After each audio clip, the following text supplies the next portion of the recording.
I've always thought about it and talked to kids about it in terms of mental hygiene, taking care and cleaning up your mind, cleaning up if you're having anxiety about, worries about, concerns about things, that you're doing something about them and not letting them fester. Yeah. So what is the definition of mental health that you give these young people? Mental health isn't having a problem. It's how you address the challenges in your life. Much like physical health isn't having cancer and diabetes and a broken leg and like an injury. It's about how you take care of your physical health. Mental health, from the start, you have to have a clear definition of it. And if you don't have a clear definition of it, you end up with so much vagueness and so much self-diagnosing and so many confusing aspects of it that it has to start there.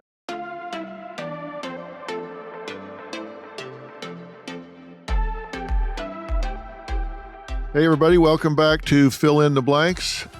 We are talking about something that you've heard me discuss before, something that I'm very concerned about. I've been concerned about for a long time, got more concerned about during and after the pandemic, and am really concerned about going forward. And that's the mental health of our young people right now. Issues with young people, preteens, older teens, and college students are really on the rise. Mental health challenges in children, adolescents, and young adults are real, and they are widespread. Now, a lot of people think this is a product of the pandemic. Sadly, it's not. We really started seeing spikes as early as 2010, 2011, and the pandemic and all of the quarantine just kind of threw gas on that fire. Young people are struggling with feelings of helplessness, depression, thoughts of suicide, and actual suicide has increased over the past decade, according to Surgeon General Vivek Murthy. In some comments he made in December 2021, he and I have sat down and talked about this face to face, and it is a growing concern. The Surgeon General's advisory also stated before the COVID-19 pandemic that mental health challenges were the leading cause of disability and poor life outcomes in young people. You wouldn't think to hear that talking about America, but it's true. The pandemic just further exacerbated those challenges, as I said. Youth mental health is just trending in the wrong direction. Now, almost every measure of mental health is getting worse for every teenage demographic, and it's happening across the country. It's worse in some areas than others, but it's really not letting anybody off the hook. So how do parents and schools play a role? What do we do about it? As young adults reveal how they're really feeling today, parents across America, if you've got kids in this window, you really want to pay attention. If you're one of these kids, if you're a college student right now, you really want to pay attention today because it will make a difference, and it could be a difference between life and death. I'm speaking with the wellness director, Geffen Academy at UCLA, Ross Szabo. Now, Ross spent over half of his life finding ways to make mental health approachable. That is so important because, you know, the stigma surrounding mental health is so wrong, but yet so real. And as the wellness director at Geffen Academy at UCLA, he is currently working on changing the way students learn about their mental health in grades 6 through 12. Now, his company, Human Power Project, has also developed a curriculum used by over 250,000 people, 250,000 people of all ages. And he believes we can teach mental health the same way we teach physical health. We can use lessons to teach people about brain development, vocabulary, coping skills, healthy relationships, and how to help others, and most importantly, how to take care of their minds. So, Ross, welcome. Thank you so much for having me. You and I spent some time together on a show previously, and I was so fascinated by what you're doing proactively. I said at the end that I really wanted to have some uninterrupted time to talk about this because I think you are on the cutting edge of what we need to be doing. Thank you so much. Yeah, it's a lot of work, as you know. These issues aren't straightforward, they're complicated, and I think there's a lot of missing pieces, and I think education around mental health in schools is one of the missing pieces. Well, I do too. And when you talk about wellness with these young people, talk about what you mean. Give me the mission statement so all of our listeners can understand what it is you're doing. Because as I said to you earlier, I think it's a model that people should adopt across the country. I think it has some real tenets in it for parents. Talk about, I guess I call it your mission statement, what you're doing. I think the easiest way to break it down is if you think about physical health, we start teaching about physical health really pre-kindergarten. And we have lessons about physical health and how you mature and how you grow and how you change all the way through adulthood. There's even physical health programs at every business and company in the world for people who are adults. But where you really start setting up habits is when you're young. And the second largest period of brain growth is between the ages of 12 and 25. And we know that what you do in that time period really matters. It really makes a difference. And so the mission at my school and the mission with my curriculum is to teach skills about mental health the same way you would learn about physical health. So it's not a therapeutic approach. It's not sitting down and analyzing yourself. It's understanding, here's a definition of mental health. These are coping mechanisms. Here's the mental health literacy or vocabulary you can use. Here's how you spot differences between normal emotions and mental health disorders. Here's how you help a friend. But it's taking a public health approach that already exists for physical health and adapting it to mental health. Let's talk about that for a minute because I want to put some specifics on this. We're not talking about asking or empowering kids to self-diagnose. No, 100%. But I think sometimes people can jump to the conclusion when we say we're not talking about therapy, we're talking about education. And you're right, we start teaching people about their physical health very early on. What you're talking about here is making part of the curriculum to have classes where you sit down and talk to kids about what mental health is, what mental illness is.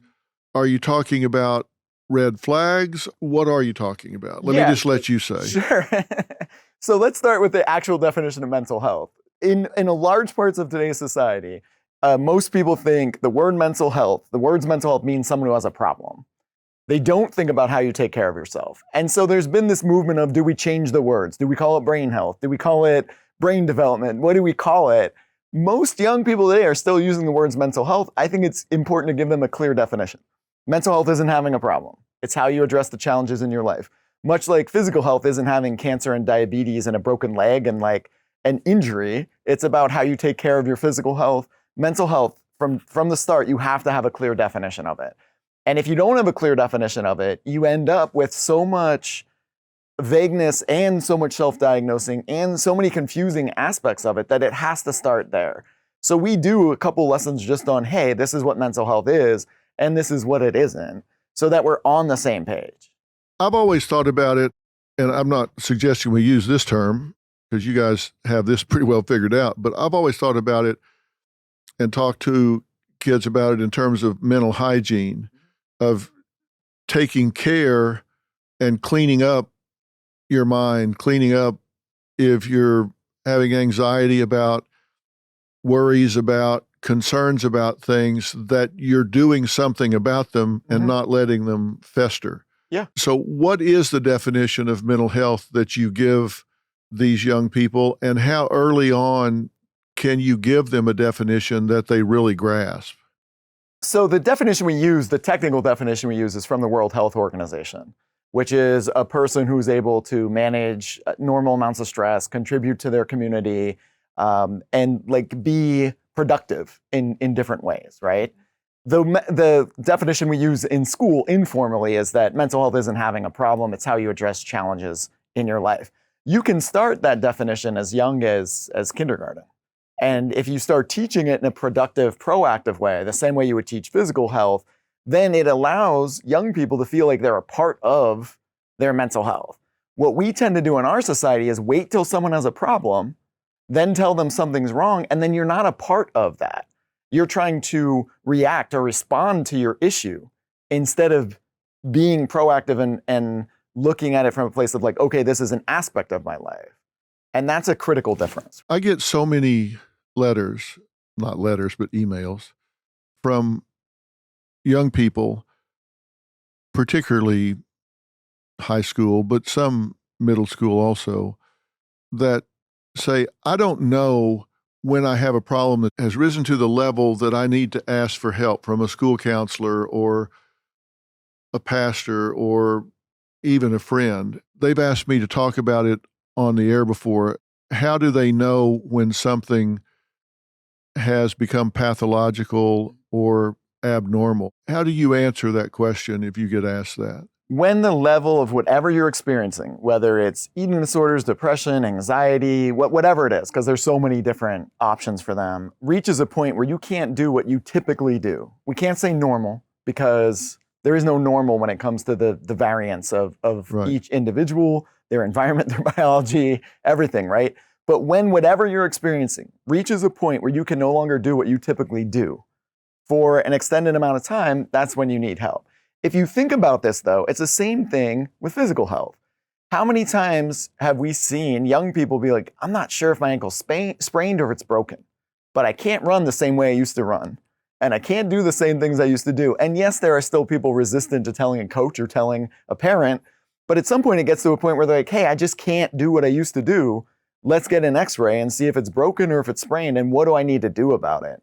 So again, it's using that similar public health approach of, you can't decide it on your own, but when it gets to a point where you can't do what you're typically doing, that's where it's time to talk about it. Yeah. I love the way you say it. I've always told people that if it's interfering with your pursuit of healthy goals or your pattern of healthy living, then it's time to raise your hand. I love the fact that you say it doesn't matter what it is, whether it's an eating disorder or anxiety or depression, loneliness, whatever it is, if there's something going on with you mentally or emotionally that's interfering with what you typically do or the pursuit of goals that you have set, it can be something as simple as an inability to concentrate the way that you had before. And I love the fact that you say for an extended period of time, because everybody has a bad day. Mm-hmm. You wake up and it's like, I should have never gotten out of bed today. This just wasn't my day. But then tomorrow you get a good night's sleep and you wake up and you're good to go again. So it's about patterns. And if something persists, then it's time to say, hey, but what you're doing, and this is why I think this is such a model that people need to follow, is you're talking about it before they're in crisis. I've always said the most difficult thing I've ever done is to talk about drinking with a drunk while they're drunk. Mm-hmm.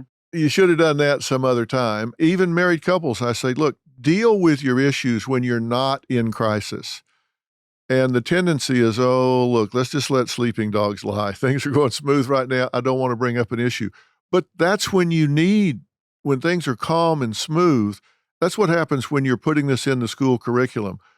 Before somebody is feeling anxious or depressed or lonely, with those feelings, these kids have taught me they also feel conspicuous. They think everybody can see this on me, and then the stigma comes. But you're talking about it as part of a routine curriculum where nobody feels targeted, nobody feels called out. You're just talking about, hey, these are some things that you can maybe use later. Well, and let's dive into the specifics of that, because that is an important part. So there's two ways to do that. One is to actually create mental health literacy or mental health vocabulary. And I'll talk about that first. If you think about physical health literacy, people know the difference between a sprained ankle and a broken leg, the difference between having a cold versus having the flu, unless, of course, you're male. Because when I have a cold, it's hard for me, Yeah. and I need a lot of love and support. You have a and, man cold. Yeah, I'm not sure, Yeah. you know what I mean? It's tough. But people have diagnostic criteria for diabetes and cancer. We need to do a similar thing where we set up different categories for mental health so that a kid understands everyday stress is not the same thing as an anxiety disorder. What's happening now is really confusing for kids because one kid will have an anxiety disorder and someone else will say to him or her, just, hey, calm down. But the opposite of having anxiety is not being calm. It's being able to see reality. The opposite of being stressed out, sure, could be calm. A lot of people are confusing going through a breakup with having clinical depression. They're not the same things. Or they confuse having an environment that they grew up in being traumatic with having a mental health disorder. They can be similar, but they're not the same thing. And then developmental disabilities exist somewhere in these categories too. So we teach concretely from as young as we can, there are different categories for mental health challenges. And then depending on what category you're in, it's going to determine what you need to do about it. So that's one thing. The second thing about how you manage it, if you think about a physical health spectrum, we tend to think of a physical health spectrum as there are people who don't have physical health issues, or you choose a physical. Let's back up. Let's take a physical health issue. Let's say it's somebody with a torn ACL. Well, then they start on the far end of they can't balance that, right? They need surgery, and after surgery, they may need constant assistance to balance it because they're going through physical therapy, and then they might use help to balance it. And then it might be not as difficult to balance, and then it goes away. It's they don't have to think about their ACL anymore. We have to treat mental health in the same way. Okay, so you have anxiety. Where are you on that spectrum? Do you just need help? You just need therapy? You just need medication? Okay. Is the anxiety so much that you can't balance it at all? That you need, to be in a residential facility? Or is the anxiety so low level that it's just difficult for you to sleep tonight, but you'll be okay tomorrow? What we tend to do with the mental health spectrum is we try to jam everything on it. So if you think about the mental health spectrum most people use, they think you're sane or you're not sane. But in between that, they're jamming depression, schizophrenia, eating disorders, bipolar disorder, everything on the same spectrum. We don't do that with physical health. With physical health, we choose one issue and then we measure functionality. With mental health, we tend to say you're sane or you're not. And the problem with that is, I was diagnosed with bipolar disorder when I was 16. I'm also sane. I can't be on two ends of that spectrum. So those are concrete ways to change vocabulary. But the biggest thing that changes it is having a teacher normalize it in the classroom. So each summer at UCLA, we do a mental health teacher training institute because there are correct and incorrect ways for a teacher to normalize mental health. The incorrect way is for someone to go in and be seeking validation and to overshare and to follow a guideline that's not healthy for them, where they need the kids to support them.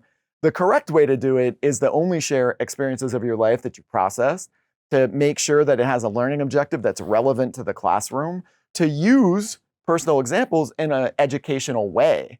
And when you do that, what you're talking about, the kids feeling conspicuous or that there's other things happening, it normalizes it for the whole building, not just that classroom. And then they see someone who is functioning, hopefully their teacher's functioning, who is sharing that they went through something, and the kids see, oh, this is a part of life, as opposed to, again, waiting until it's crisis mode and then trying to normalize it. You're normalizing it before that. Yeah, I think back to Psych 101 when we went through the section on abnormal psychology, or when we took abnormal psych in grad school. There is that tendency to get every disorder that you read about. Mm-hmm. Everybody personalizes it. Have you found in creating the vocabulary, creating the glossary, that there's a short burst of everybody thinking, oh, I think I am anxious. I think maybe I am depressed. So there's a couple ways to manage that. The first one is to list kind of the most, I just did this with a 7th grade class on Friday. It was a lesson I was teaching to 7th graders who are 12 and 13? Yeah. And what you do in it is you don't give them all the symptoms of from the DSM-5. Because if you give all the symptoms from the DSM-5, well, then easily any of us could sit there. Yeah, you're going to find a few for sure. That sounds like me. You give the main symptoms and you emphasize that it has to be extreme for a diagnostic criteria. But before that, you go over who can actually diagnose people. So I have a little slide where I'm like, this is who can diagnose people. Psychologists, psychiatrists, social workers, counselors, and that's it. And then we do a slide of who can't diagnose you. The internet, TikTok, a song, a meme, your friend, your family. And they say, but what if my family is a psychiatrist? Even if that's the case, they should still be sending you to someone who's not your uncle. And you go over the criteria first of what can actually happen. And then when you discuss the specific disorders, you don't give all the symptoms, you give the main ones, but you emphasize you have to not be doing the things you typically do. And what I've seen, even in that 7th grade class, was kids kind of having a sense of relief where they're like, oh, okay, that's not me. But I do see this in, someone else. Yeah, it's so great that you're doing visuals with that, because even people that do get a hold of the DSM-5 criteria, they read the things that jump out at them, but they skip the parts down below, which are low down on the list, which say, okay, this has to be present for 6 months. It can't be secondary to some type of medication. They go all that stuff that's not such interesting reading. They just do the bullet points and check them off. But somebody needs to explain, and the way you're doing it is great. They're not getting diagnosed by TikTok or... Well, they are. Well, yeah, they are, but they need to understand that's not valid. Yeah. What is the outcome criteria when you do this sort of thing as part of the curriculum? How do you determine that, okay, this has landed, we've inoculated these kids to not being oblivious to this, we've put this up on a level with physical health, they've got the glossary, they got the vocabulary, they've got the awareness. What's the outcome criteria? How do you determine, okay, we're there? I love this question because I think a lot of people think, oh, you teach this in the school, so your kids must have less stress, or they must sleep more, or they must, have some like magical ability, right? And the reality is, if we could change human behavior with this classroom, I wouldn't even be in this studio. I would be in sold out arenas. Oh, yeah. Like magically fixing human behavior. What our graduates who go through this program for, depending 7 to 4 years say when they get to college is that they're far more prepared than the students and the roommates and everyone else they interact with. They can identify mental health. There's no stigma for them to talk about it. They can access resources quicker, and they just have a much better way of knowing what they should do to balance. Do all of them do it? No. But when we teach physical health, not everyone does all of the skills that they learn to take care of their physical health either. So the outcomes we are looking for from a public health perspective is, what is their level of mental health literacy? What is the definition of mental health? What is their identification tools for coping mechanisms? And what is their ability to understand what they can or cannot do for a friend? And I can't emphasize that part enough, Dr. Phil, because kids are in the role of crisis management every night. I taught a class a couple months ago. I have an advanced wellness class. There are 23 students in that class, and they wanted to talk about suicide. I was like, okay, we can do that. So I asked them first, how many of you know someone who's thought about suicide? All of their hands went up. Then I said, how many of you know someone who attempted suicide? All 23 students' hands went up, which seems like a lot. So then I asked, how many of you know someone who took their own life? And all of their hands went up. And for the next hour, these students shared stories about trying to keep their friends alive, texting, calling, all kinds of levels of responsibility that they just shouldn't have. And for them, what I think one of the most poignant things one of my students shared was, she said, we just live in a constant state of fear. Because we were able to help this one person who didn't take their own life. We don't hear from them often about it again. We don't know if they're going to do it again. And no one talks to us about what it's like to be a friend in this situation and what we're supposed to do. So when we say that, a lot of times we say, oh, people aren't talking about this. Young people are talking about it, and they're relying on each other in the unhealthiest ways. And so one of the biggest measures has to be teaching young people what they can and can't do in friendships, because it's actually traumatizing them. It is a terrible burden, and it's above their pay grade, but they need to know what they can do. We've been really focused on getting the word out on this new 988 number. If for no other reason, it's a number people can remember. It's like 911 and the suicide prevention hotline. Who knows that number in a crisis? They got to go try to find it, but everybody can remember 988. We're up in over 200 cities and adding cities all the time. It's gone better in launch than was anticipated.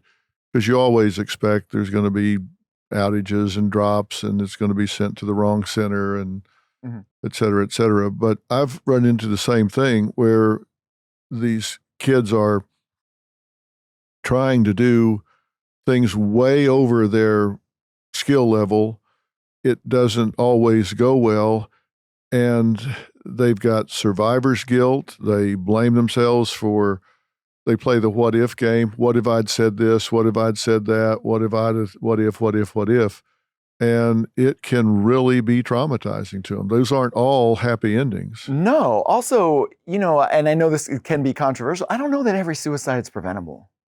I really don't. Agree. I have so many friends who've lost kids, and it was them waking up that day, searching how to take their own life, and doing it a couple hours later. There was no buildup. The model that I talk about from my perspective, my life, where I had clinical depression for months, had all the signs, did all the, there were things people may have been able to see. That doesn't really exist for everyone anymore. No. And if someone really wants to do it, I don't know that we can say everything is preventable. We should obviously try to prevent everything. But these young people, if they're not taught how to talk to their friends about mental health and what they can and can't do, and the easiest analogy I give them is, if you were ever walking with your friend and your friend fell and broke their leg, you wouldn't think, let me go to CVS and get things for a cast and come back and set their leg and put a cast on them. You call 911 right away. Your friend's mental health has times where the only thing you can do is call 988 or call a professional or get an adult to help because you can't manage this. I think part of it is a mindset of shifting from telling is tattling to I want to do something to help my friend, to save my friend's life, to do something that can really make a difference. Because there is the stigma, and I think a lot of times kids think, am I going to overreact? And my friend's going to think I ratted them out. Are they going to wind up getting 5150'd and hate me forever? I think what you're talking about here in letting people know kind of where the guardrails are, it takes the pressure off of them. They need to understand, I would rather risk losing a friend than losing a friend's life. That's a big difference. And they have to be taught that. I think because the person who is suicidal is calling them and saying, please don't tell anyone. I'm only telling you this, and I won't kill myself tonight if you don't tell someone. And so the guilt level there, the responsibility of taking care of someone else's life is so high that it's hard for them to take action. I will say that we have been fortunate at my school. For every student who has had suicidal thoughts or been suicidal, we have at least 2 or 3 students who've called administrators, whoever they need to call, anytime in the middle of the night, whenever it is, and been like, hey, I'm worried about this person. This isn't okay. And I don't attribute that just to our program because I think that's, a little grandiose, but it has to be part of it. Normalizing mental health in that school environment has given them the ability to act and the ability to take ownership in a way that they may not have without that education. It's similar to physical health. If you taught a school constantly about physical health, when someone falls on the playground or something else, they know, hey, this person's hurt. Let me tell someone who can help them. And I do think this can happen in this country. I think what's been happening for so long is we just keep pointing out all the ways it can't happen. And I went to the first ever Youth Mental Health Summit at the White House in May and talked to Dr. Murthy and President Biden. And I think there's political will there now, but there's always the big questions of, how can we not do this? And I keep seeing people naming all the barriers instead of just naming the solutions. And that's frustrating to me. Let me ask you this. I don't know if this is an answerable question, and I'm pulling up some numbers to look at. You know the numbers, but I want people to have a grasp of the gravity of this problem.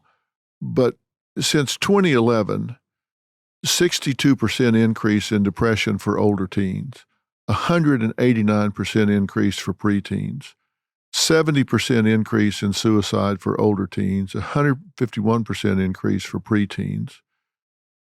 Why do you think that we're seeing these spikes, these increases in anxiety, depression, suicide? Why do you think it's happening? I think there are a lot of different sources for it. If you look at the 2011 and that 2012 era, what else changed in our society at that time? It was kids getting cameras that could then take selfies. It was social media growing in certain ways, and we can't understate the role of technology and social media in all of these mental health issues. It is one of the largest contributing factors. Well, I have this theory. I've gone back and timelined this out. 08, 09, it's like big C-130 cargo planes flew over the United States and dropped smartphones on the entire population. And at that point, it's like the entire young population went from this to this. They were full up, eyes looking around, seeing what's going on, and they just dropped their head to this screen. At that point, they stopped living their lives and started watching people live their lives. Mm-hmm. The problem is the lives they're watching lived are often fantasies. They're not really that way. Yeah. There's a fuselage up in San Francisco that isn't a real airplane that is booked in 15-minute intervals, 24 hours a day, 7 days a week, that influencers, this is just in a warehouse, this is an old fuselage, that influencers book. They go in there with a camera crew and they change into these outrageous outfits and stuff. And there's a cyc out there, a canvas of clouds going by, and they're like, oh, I'm on my way to Cabo, I'm on my way to Paris, I'm on my way. They'll do 8 or 10 different shoots in 30 minutes and then go sprinkle those out throughout the year. Like they're living this huge fantasy life that kids then compare themselves to. And they say, well, I went to the 7-Eleven and, got some Cheetos. Well, that's not much of a comparison. The data tells us that they are getting their driver's license later. They're socially interacting less. They're simply not engaging with friends. They're confusing clicks and likes with connections. I'm really wondering if, and it's not just technology, but as you say, that is a big, big factor. And you add to that concierge parents who won't let them skin their knees, won't let them experience problems in life. I wonder if we're really setting them up to be overwhelmed by what's happening in the world. We 100% are. And, the other day, my students asked me, do you think we're worse at conflict resolution than you were when you were in high school? Now, hear me out. So I thought about it for a little bit because I don't want to just snap back at them. And the conflicts I had to manage when I was in high school were real conflicts. There might have been a kid who was like, I don't know, kind of a bully threatening me that I had to worry about maybe. I don't know. I had issues with my parents. I played sports, and I had to think about my friends or relationships. But those were real conflicts. And they were limited. The conflicts that they may think they're in could be any number of things that are happening around the world. So that could be drought, famine, political unrest, whatever they see in their feeds, right? It could also be body image, whatever else they're seeing in their feeds. It could also be school shootings, because they know about school shootings before I do. They're the ones who are like, this happened today. And it could also be any other number of things they're seeing on social media. They're not real conflicts in their lives, but they are to them, right? So I asked them, I was like, look, I had to manage maybe 2 or 3 conflicts. And we had an old school way of doing it. I grew up in rural Pennsylvania, so you were direct. You weren't, hiding or typing behind a keyboard. Mm-hmm. You knew where the conflict stood. They have, at any time, maybe 20 conflicts that are just unresolved that they don't have power over.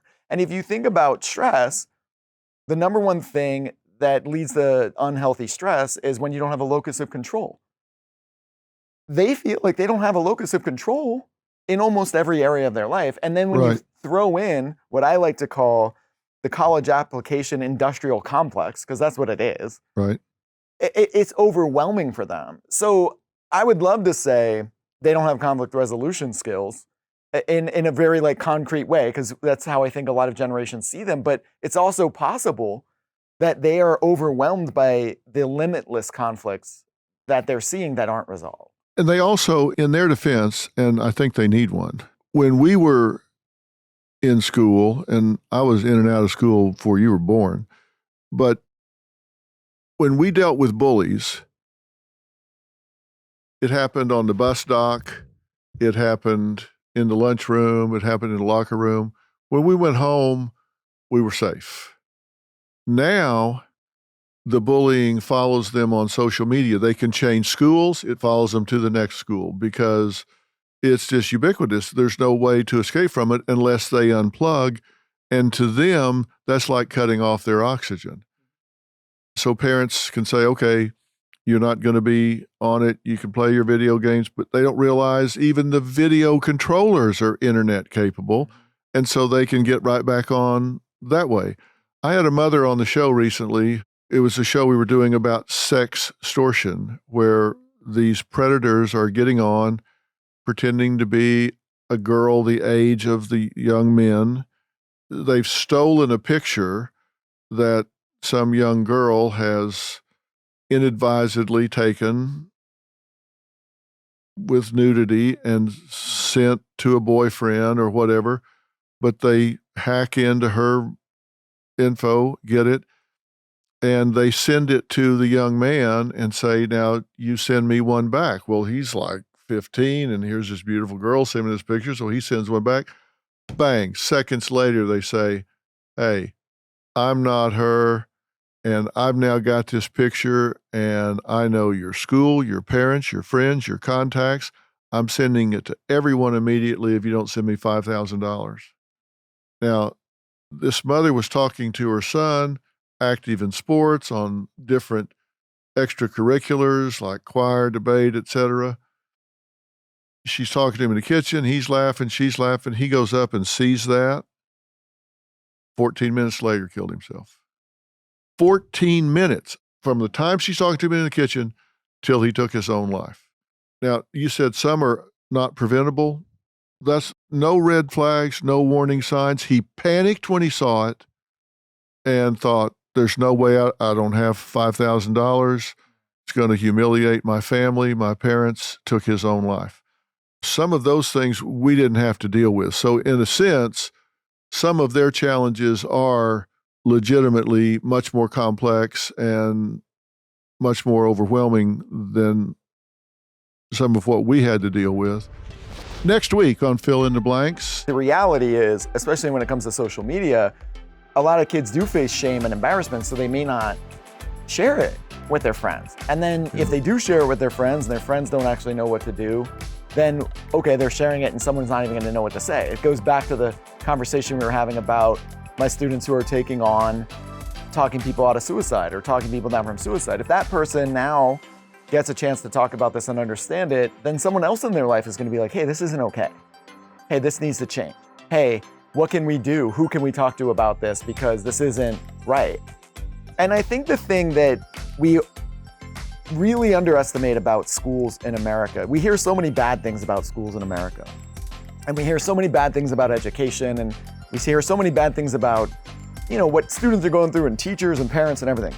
The one thing that is guaranteed in every single school in this country is that there is more than a few adults who care, who really genuinely are there every day of however long their career is because they care about kids.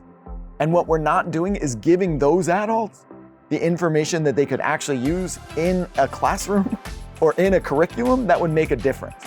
We keep saying we can't do it, we can't do it, we can't do it. We have an unlimited amount of people in this country who are in schools who care and want to know what to do, and we're not giving them the resources that could actually help them.